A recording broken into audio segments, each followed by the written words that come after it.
Hello, welcome. I don't know what brought you here. I don't know how you got here. But today I'd like to start with providing some clarity about issues and whatever brings you here. I want to emphasize that today is a day where I'm starting something new that will probably be going on for quite some time. And my goal here is really to address some of the angst and anxiety that is going on out there in the world. In politics. You know, I thought today before coming in about whether I should wear a suit or tie, because that's really what most of you are used to seeing in a setting like this. But, you know, I wanted to be authentic, I wanted to be myself, and I wanted to give you some insight into me first. So the first topic today is some clarity about myself. I'm a professor of political science here at Folsom Lake College. It's a beautiful campus at the foothills of the Sierra Nevada. I want to emphasize, as I do with my students, that I am a political scientist and not a politician. Okay? In fact, one of the things that you'll learn if you stick with me is that the true divide in America is not between Republicans and Democrats. It is between people and their politicians. Okay? We now have what the framers, the people who write the Constitution and the American War of Independence, the revolutionaries feared the most, and that is a permanent political class. Okay, well, I'm not part of that permanent political class. I don't draw a salary from either the Republicans or Democrats. Okay, and your time with me will be well spent because, and I'm sorry to use this kind of language, I was literally born without the give a fuck gene. Okay, now that doesn't mean that I don't know, it's just that my brain lacks the capacity to understand when I should be giving a dang about something. So what that means to you is I'm kind of like that character in Liar Liar, the Jim Carrey movie, and I'm really unable to tell a lie, and it has been very difficult for me to watch as the political system in America is turning to alternative facts and creating a lot of angst among people. So today I'd like to share a little bit with you about myself, to give you some comfort about learning from me. My point in this series that I'm going to be starting is not to argue or debate. It's to explore and understand. One of the things that I know is that absent information, people in their mind make that information up. And right now, one of the most broken things in politics is we just aren't on the same page. We don't know how to get on that same page. So that is what I'm trying to do, bring people together, give them new and alternative understandings of things out there rather than the same old hash, retired things that you might see in a setting such as this.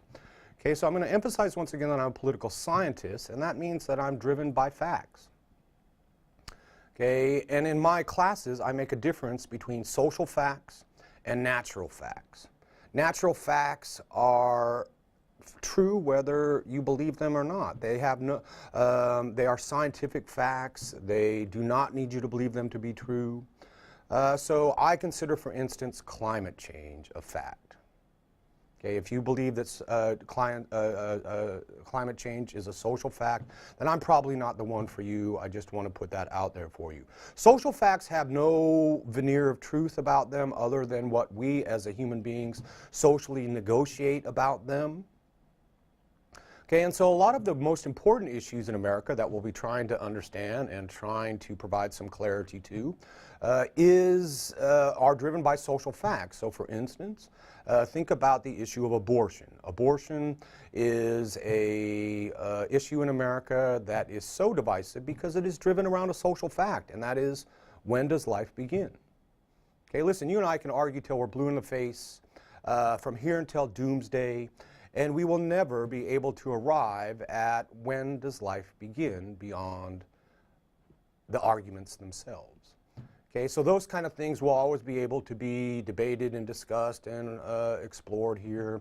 But again, I do not like the tendency in America now to put natural facts into the social fact category, which I think is climate change. Okay, I'm also going to kind of try to pop the balloons in a lot of tribalism out there. If you are a hardcore partisan, you're going to have some problems with me because sometimes the facts are going to go to a left of center, sometimes they're going to go to the right of center, and I allow them to go into whatever area they are because they're facts and they go where they go. Okay, let me again address the issue of partisanship, since I'm sure that this will all get some flames and some discussion online on this. And I don't mind that. I'm not sure I will respond to much of that because I don't see the point in getting all riled up about these things before understanding them. Okay, so let me just read to you a passage from George Washington. You know, we have all kinds of things to thank George Washington for, but the most important of is his exit speech, I believe.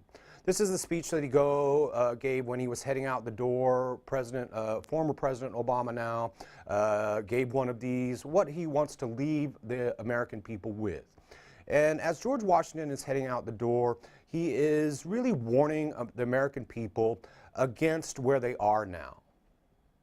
And that is a world of partisanship. Okay, parties were a relatively new phenomenon around George Washington's time. Okay, he was not a big fan. He saw some problems associated with this.